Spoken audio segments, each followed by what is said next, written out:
My name is Emma. I'm 30 years old and I work as a financial advisor. That's where I met David, my now ex-husband. I remember the day we met like it was yesterday. He walked into my office carrying a stack of papers and wearing a troubled expression. Emma, right? He said, extending his hand. I'm David Caldwell. They say you're the best at sorting out financial messes. That's what they say, I replied with a smile. Let's see what we can do about yours. David was tall, with short brown hair and eyes that seemed to smile even when he wasn't. As I combed through his documents, our conversation moved beyond numbers and taxes. We talked about our favorite movies, debated the best music, and even argued over which pizza place in town was superior. There was something about the way he talked, easygoing and warm, that made hours feel like minutes. I never thought sorting out my finances could actually be fun, David confessed as we finished up. I must have the magic touch, I joked. He laughed. Would you be interested in grabbing a coffee sometime? It's the least I can do for making this less painful than I expected. That coffee turned into dinner, and dinners evolved into weekend getaways. Before I knew it, we were inseparable. 6 months later, David proposed, and without a second thought, I said yes. It was a whirlwind romance, but everything about it felt right. Our wedding was simple but beautiful, and as we exchanged vows, I truly believed I had found my forever. David's mother, Barbara, was there, of course, stern-looking but seemingly happy for us. As she hugged me at the reception, she leaned in and whispered with a half-smile, "You'd better give me grandkids soon." At first, life as a married couple was bliss. David worked in real estate, and I continued at my firm. We shared cozy dinners, movie nights, and long walks. We were a team, or so I thought. But things began to shift once the topic of children started creeping into conversations, first casually, then more frequently. It started with occasional remarks from Barbara, but before long, it became a constant refrain. She'd call and ask if I was pregnant yet, and during visits, she'd drop comments like, "A grandchild would really make this family complete." David always brushed it off with a laugh. "Mom, give us some time," he'd say, but the pressure was building. I tried to be patient, reminding myself that Barbara was just excited about becoming a grandmother. But as the demands grew louder and more frequent, I began to feel like our marriage wasn't enough without a child. "David, your mom needs to back off a bit," I said one evening, trying to keep the frustration out of my voice. "It's like she's more involved in our marriage than we are." He looked uncomfortable. "She's just excited, Emma. Let's not make a big deal out of it." But it was becoming a big deal. Barbara's influence in our lives wasn't limited to her demands for grandchildren. She had opinions on everything, from how we managed our finances to what we ate. One Saturday morning, as David and I were enjoying breakfast, his phone rang. It was Barbara, and as usual, David put it on speaker. "David, dear, are you both eating healthy? Remember, a good diet is important for conceiving," she said in that authoritative tone of hers. David chuckled. "Yes, Mom, we're eating healthy. Don't worry." I forced a smile, but inside, the weight of her constant involvement was becoming harder to ignore. I was losing it. It felt like Barbara was monitoring our every move. Things escalated when she started visiting more frequently. One evening, she showed up unannounced, carrying a stack of parenting books. "Emma, you should start reading these. It's never too early to prepare," she said, plopping the books onto our coffee table. I glanced at David, hoping he'd speak up, but he just shrugged. "Thanks, Barbara. We'll look into them," I said, forcing a smile, trying to sound grateful. Her visits soon became a regular thing. It was as if she was keeping tabs on us, making sure we were doing everything right to have a baby. And every time she brought it up, David would just nod along, agreeing with whatever she said. One night, after another one of her visits, I couldn't take it anymore. "David, we need to talk," I said, the frustration spilling out of me. "What's up?" he asked, barely glancing up from the TV. "Your mom, she's suffocating us with this baby talk. We barely have time to be a couple without her interference," I said, trying to keep calm. David finally looked at me. "She's just excited, Emma. She means well." "Excited or obsessed?" I shot back. "It feels like she's the third person in our marriage." David sighed. "She's my mom. What do you expect me to do? Tell her to stop caring?" "It's not about caring, David. It's about respecting our space, our decisions. Can't you see that?" He didn't respond. Instead, he turned back to the TV. And that was the end of the conversation. But it wasn't the end of the issue. If anything, it only got worse. Barbara's visits became more frequent, and her comments even more intrusive. You two should take a vacation, just relax. It'll help with conception, she suggested one day. Another time, she said, maybe Emma should quit her job to reduce stress. It felt like she was dictating our life, and David was just letting it happen. I started to feel like a stranger in my own marriage. The love and understanding that once connected David and me was slipping away, overshadowed by Barbara's constant presence. The pressure about having a baby was wearing us both down. We were arguing more often, and the romance that had once filled our home seemed to vanish. Still, despite everything, I clung to the hope that things would get better, that we'd somehow find our way back to each other. But then came the day that changed everything. David came home late one evening, looking more downcast than I'd ever seen him. I was in the kitchen trying to fix us a quick dinner when I noticed David slumped into a chair at the table, his face buried in his hands. "David, is everything okay?" I asked, concerned.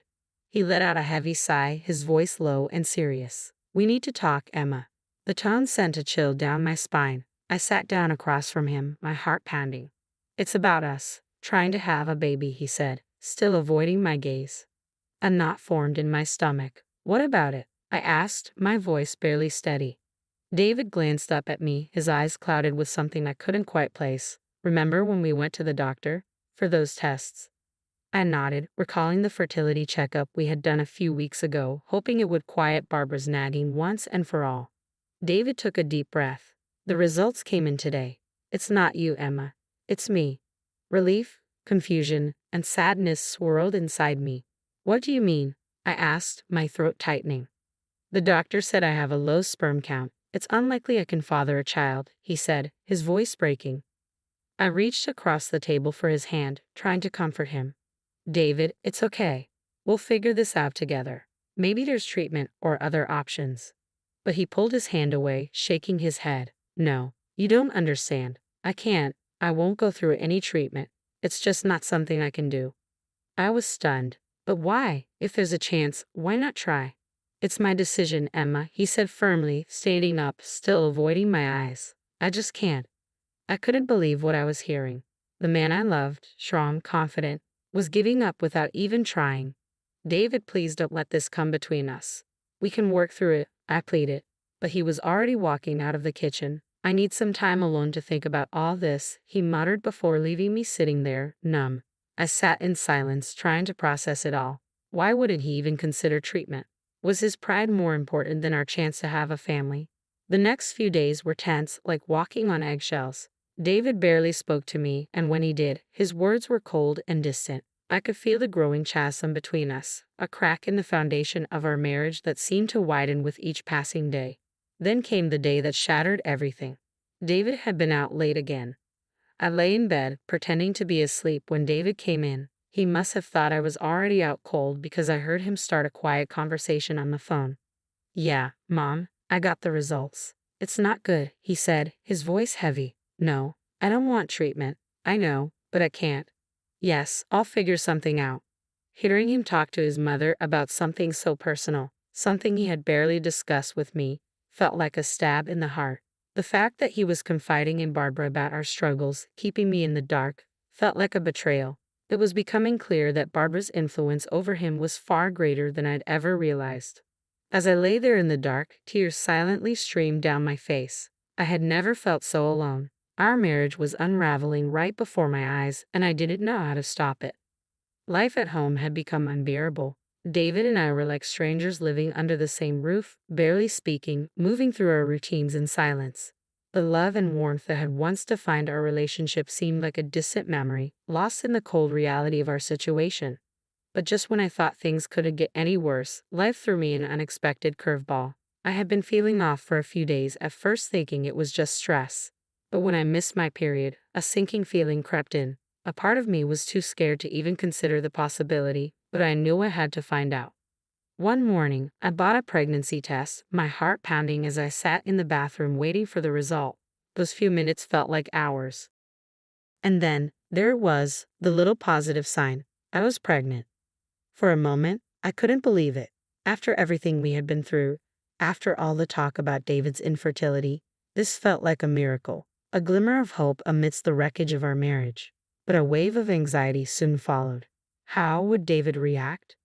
I decided to tell him that evening. He came home late as he usually did, barely acknowledging me. I took a deep breath and approached him, my hands trembling.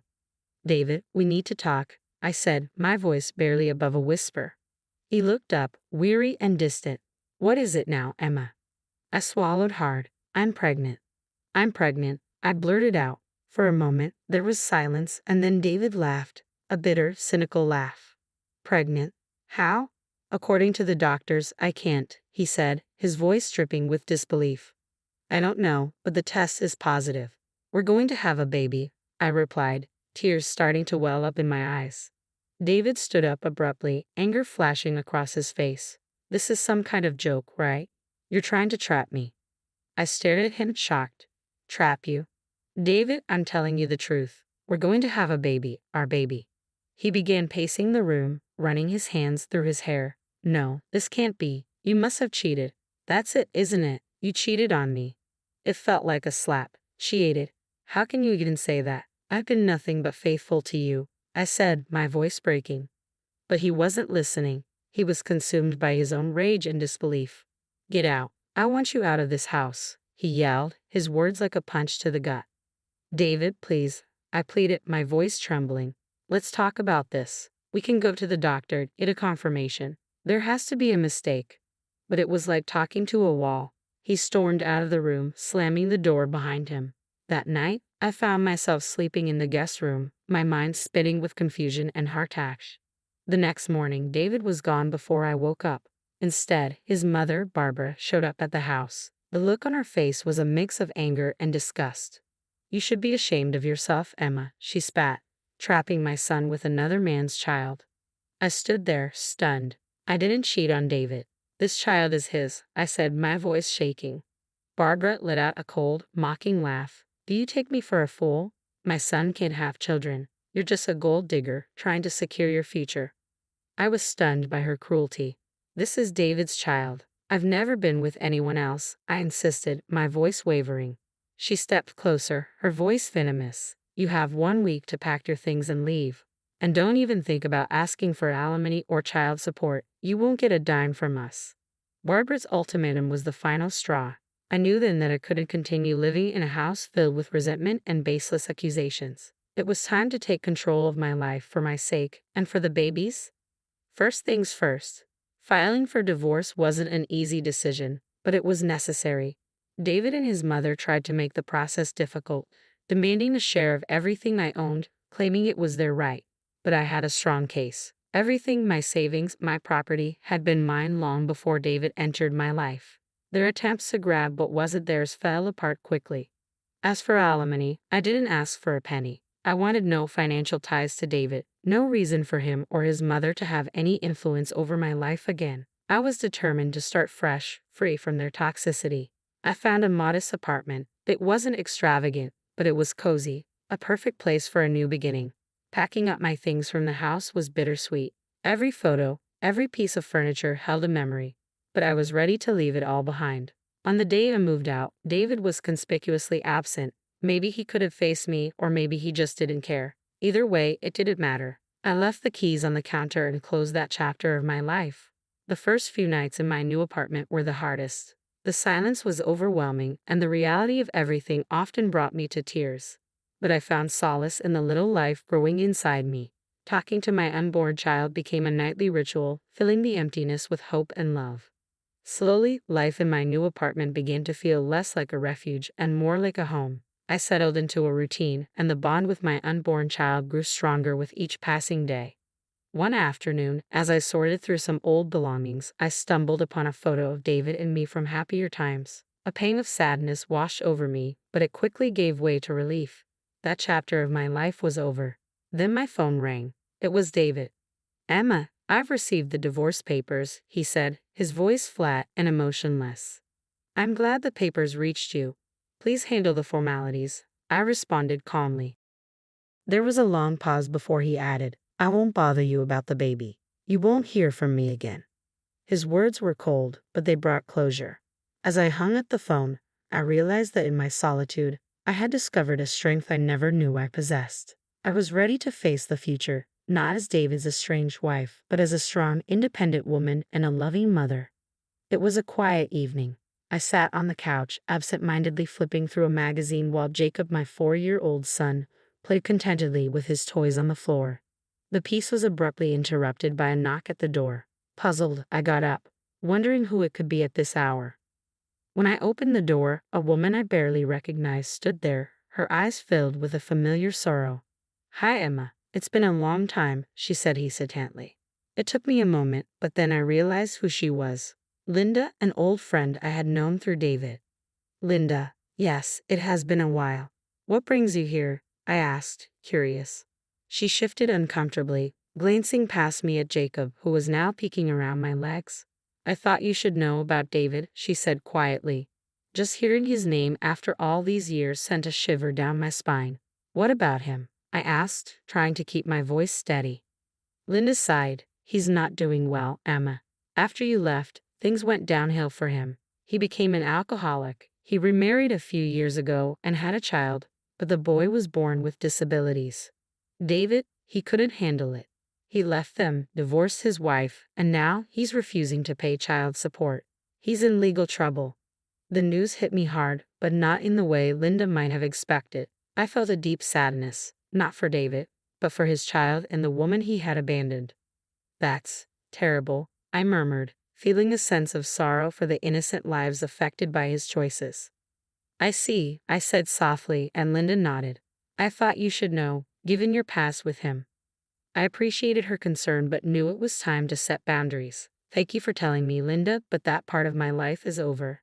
David made his choices, and they have nothing to do with me or my son." Linda glanced at Jacob, then back at me. "I understand, Emma. I just thought." I smiled, though it was tinged with sadness. "I appreciate it, Linda, but my focus is on Jacob and our life now. What David does or doesn't do isn't my concern anymore." She nodded, seeming to understand. "I hope you and Jacob are happy, Emma. You both deserve it." "Thank you. We are," I said, glancing at Jacob, who was back to playing with his toys. "And I intend to keep it that way." After Linda left, I closed the door and leaned against it, taking a moment to steady myself. The past had a way of creeping back in, but I wasn't going to let it overshadow the life I had built for me and my son. The park was full of life that day, with the sounds of children laughing and playing. I stood nearby, watching Jacob run around, my heart swelling with pride. But then a familiar, unwelcome voice cut through the air. "Emma, is that you?" I turned, my heart sinking as I saw Barbara, my former mother-in-law, approaching.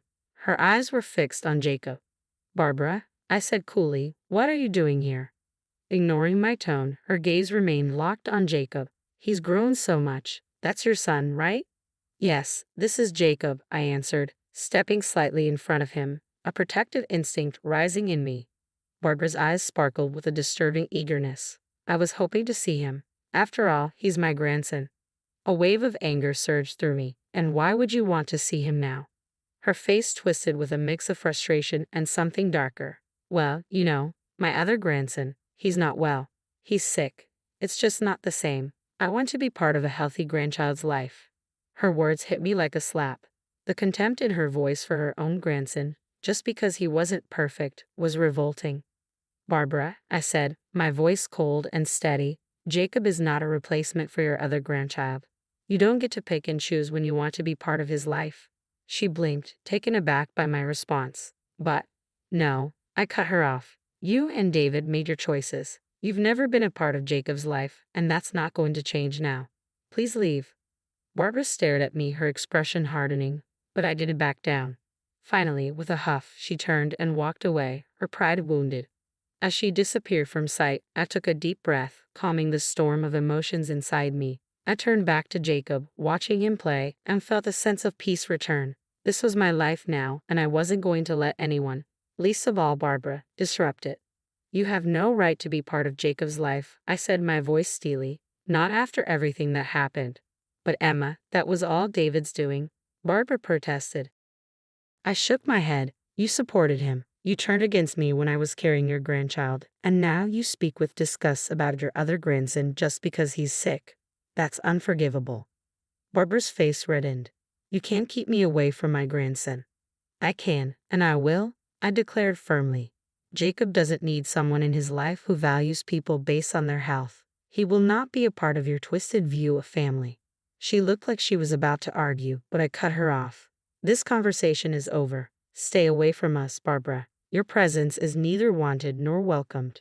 I took Jacob's hand and walked away, leaving Barbara standing alone, her face a mix of anger and disbelief. As we walked, Jacob looked up at me, his innocent eyes filled with curiosity. Mommy, who was that lady? That was someone we used to know, sweetheart, I replied gently, but she's not part of our lives anymore. Later, as I sat on the porch, watching the sunset paint the sky with warm colors, I felt a peace I hadn't known in years. Jacob was inside, his laughter echoing through the house as he played. Life had settled into a calm rhythm, the storms of the past now distant memories. Mom, look what I made. Jacob's voice pulled me from my thoughts. He came running out, holding a drawing in his hands. It was a picture of the two of us, smiling under a big bright sun. It's beautiful, Jacob, I said, pulling him into a hug. You're quite the artist. He beamed with pride. I want to put it on the fridge. Let's do that, I smiled, following him inside. As we walked, I thought about how far we had come. There was a time when the weight of the past felt crushing, but now it seemed like a distant echo. Later that evening, after Jacob was asleep, I sat down with a cup of tea, reflecting on everything. The phone rang, disrupting the quiet. I hesitated but decided to answer. Hello. It was my sister, Anna. Hey, Emma. I just wanted to check in. How are you and Jacob doing? We're doing well, Anna. Jacob's growing up so fast, I replied, a smile in my voice. I heard about your run-in with Barbara. Are you okay? She asked, concern lacing her words. I sighed. Yeah, it was unexpected, but I'm okay. It's just a reminder of the past. I know it's tough, but you've come so far, Emma. You're strong, and you've built a wonderful life for you and Jacob, she said, her words encouraging and warm. Thanks, Anna. It means a lot. We talked for a while longer about small things, everyday life. It was comforting, this connection with my sister, a reminder of the support system I had. After hanging up, I walked to the living room where Jacob's drawing was proudly displayed on the fridge. Looking at it, I realized how much we had both grown. The pain and anger of the past have faded, leaving room for healing and new beginnings. I went to Jacob's room and watched him sleep peacefully. Leaning down, I kissed his forehead gently. Good night, my little artist, I whispered.